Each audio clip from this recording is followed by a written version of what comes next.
Dayag ang kalipay sa mga dagway sa mga bayawanon atol sa Christmas lighting sa ilang plaza human higpit nga gipasigaan ang tanang dayan-dayan ilabi na ang bida sa tanan ang ilang Christmas tree. Nagtinabangay ang mga bayawanon sa usag-usa aron mapanindot ang ilang plaza ug mabati usab ang diwa sa Pasko. Karong tuiga, napili nila ang tema nga padayon bayawanon kay bisan pa man sa kalisdanan o krisis nga dala sa pandemya, nagpabilin gihapon silang lig-on. This morning mga kapuso, suruyon ta virtually ang ilang plaza. Pinaagi sa pakikinabi sa ilang tourism officer nga si Duna Maturan, dinhilang sa GMA Regional TV Live. Suruyon ta karong buntaga mga kapuso ang Negros Oriental tuon Bayawan City kung sa ilang kidalit alang ning panahon sa Kapaskuhan. Makauban nato karong buntaga ang ilang tourism officer Ma'am Donna Maturan. Mayong buntag Ma'am Donna, kumusta? Welcome sa GMA Regional TV Live. Merry Christmas ninyo diha sa Bayawan City, ma'am. Maayong buntag sa tanang viewers gikan diri sa dakbayan sa Bayawan City, Negros Oriental. Thank you for joining us, Ma'am Donna. Dayag kayo ang diwa sa Pasko, pipila ka adlaw na lang diha sa inyong dakbayan, ma'am. Unsa may tema sa inyong park karong tuiga, ma'am? Padayon Bayawan. Gipa siugdan kini kay ang meaning niini ang pagtisok or tahi sa seeds of development in the last 22 years by our leaders as we also celebrate our 22nd Charter Day sa umalabot nga December 23. The wisdom of continuity manggod nga tanan nga mga maayo nga nasugdan projects, programs, initiatives, mga best practices and good governance gipadayon gyud ni sa atong mga community leaders. Ma'am Don, kano saan mo nag Christmas lighting o kumusta man ang reaksyon sa mga bayawanon? Ang opening salvo namo and light on was last November 18. In the history of Bayawan, this is far most the very pinakasayo, pinaka-early namong lights on. No? It was well attended by the community. It symbolized our resiliency after the impact of COVID, duha ka typhoons nga naka-affect sa amo ang lugar.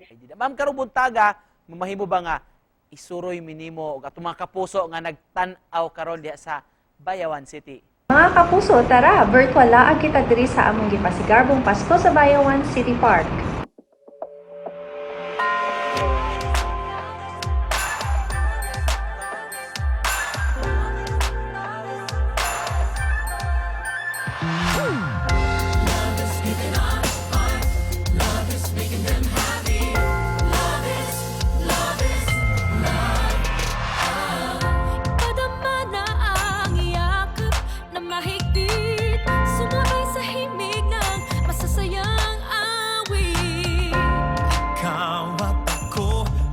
Gawa ng paraan para maging mas makulay ang Kapaskuhan sa pamamahagi ng ating mga ngiti. Magliliwanag ang dilim ng gabi. Ikaw at ako ang dahilan kung ba't mas masaya ang Kapaskuhan. Love is giving our hearts, love is making them happy.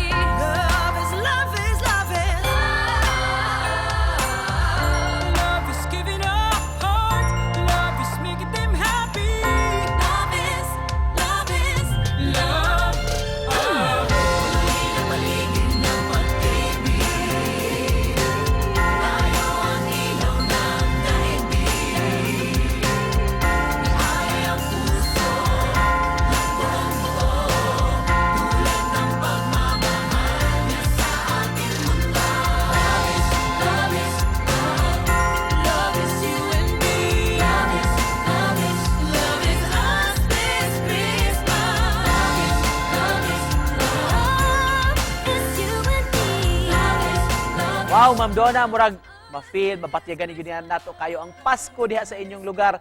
Sa mga buot mo bisita, ma'am, o mula ang dihaon sa pay mga kalihukan nga mulingaw kanila. Actually, daghan-daghan yung mga activities karon nga tuig. No? We have lined up Christmas activities pasundayag sa plaza. Gibalik namo ang pasalida pud sa plaza every Sundays. And then we have our Bayawan Idol, some cultural activities. We have folk dance competition. This is an inter-school competition. And of course, our highlight for the month will be our Charter Day celebration. Og isip pa na po, Ma'am Donna, unsay mensahe nimo sa atong mga kapuso, labi na of course mga taga-Bayawan sab nga nasa laing lugar o nagtan-aw nato karong buntaga. As the tourism officer, ang akong mensahe gyud is magtinabangay gyapon kitang tanan diha sa pagpadayon sa kalambuan sa Bayawan.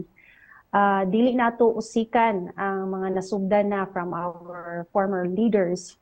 And whatever nga ang atong natampo nga kaayuhan para sa katawhan, we need more ideas, we need more out of the box nga mga ideas, more better ways, good governance, making our local tourism exciting and very meaningful.